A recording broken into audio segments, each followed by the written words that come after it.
Je suis née le 18 janvier 1926 dans une petite ville d'Algérie, au temps de l'Algérie française. Et puis on en est parti comme tout le monde. Et je m'appelle Rachel Paulette. J'aime toutes les bonnes choses, d'ailleurs. Tout ce qui se mange bien, tout ce qui se boit bien. J'aimais beaucoup danser. J'aimais sortir. On allait à la mer, on allait à la montagne. Et puis on a beaucoup bourlingué. Avec mon mari, on a beaucoup bourlingué. On a travaillé au Cameroun, on a travaillé. Puis j'aime beaucoup ce que je peux avoir à mon âge. Voilà. Je ne regrette rien. J'aimerais pas retourner en arrière. Imaginez un des hauts plateaux dénudés en Algérie, puisque c'est là-bas que je suis née. Et c'était pas le désert, mais c'était l'avant-désert. Il n'y avait rien. De temps en temps, on rencontre un village, mais ça, c'est beaucoup plus tard que j'ai voyagé un petit peu. Quand, dans l'enfance, j'ai rien fait. On était quand même très pauvres et j'ai rien fait. On habitait une grande cour et il y avait beaucoup de gens qui habitaient là. C'était pas comme maintenant. Les musulmans étaient mélangés aux Français. Il n'y avait aucun problème de ce côté-là.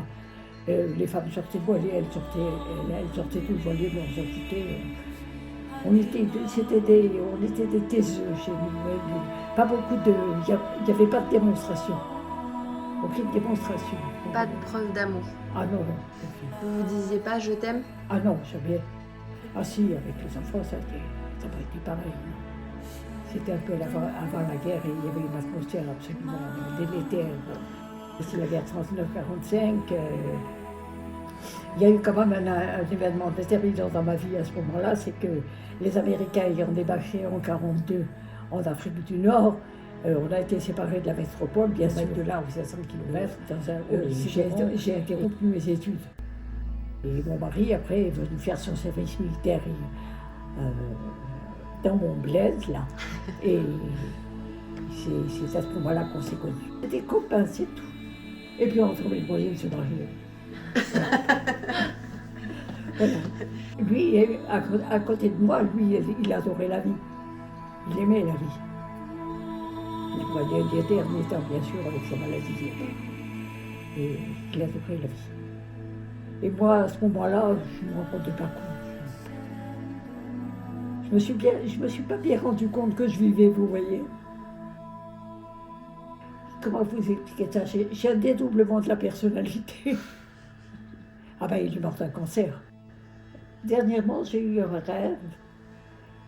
Et j'ai vu mon mari comme ça, mais je l'ai reconnu, oui, bien sûr. Et il me regardait, c'est tout. C'est la seule fois où j'ai rêvé de lui. La seule fois.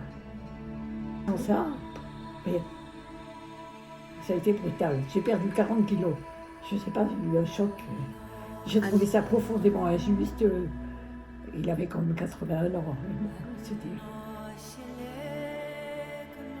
Je sais pas. Je trouve, il y a plusieurs formes. On n'aime pas ses enfants comme on aime son conjoint, on n'aime pas ses amis comme on aime. Je ne sais pas définir. Ça, c'est quelque chose qui est assez nébuleux dans mon esprit. Ne serait-ce qu'à mes arrière-petits-enfants, je vous dirais que je me sens un petit peu, comment dire, je ne sais pas trop quoi leur dire parce que je me demande si vraiment ils comprendraient, si vraiment...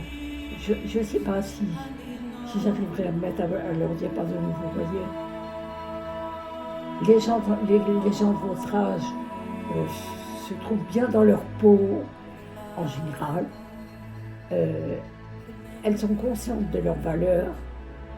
Nous, on nous a quand même toujours assez rabaissés, nous les femmes. L'homme n'est pas un ennemi pour la femme. son compagnon, c'est au point de vue, comment dire, au point de vue corpulence, tout ça, il peut très bien l'aider. Il peut très bien l'aider, elle peut très bien solliciter. Et par contre, l'homme a besoin aussi de la femme, indiscutablement.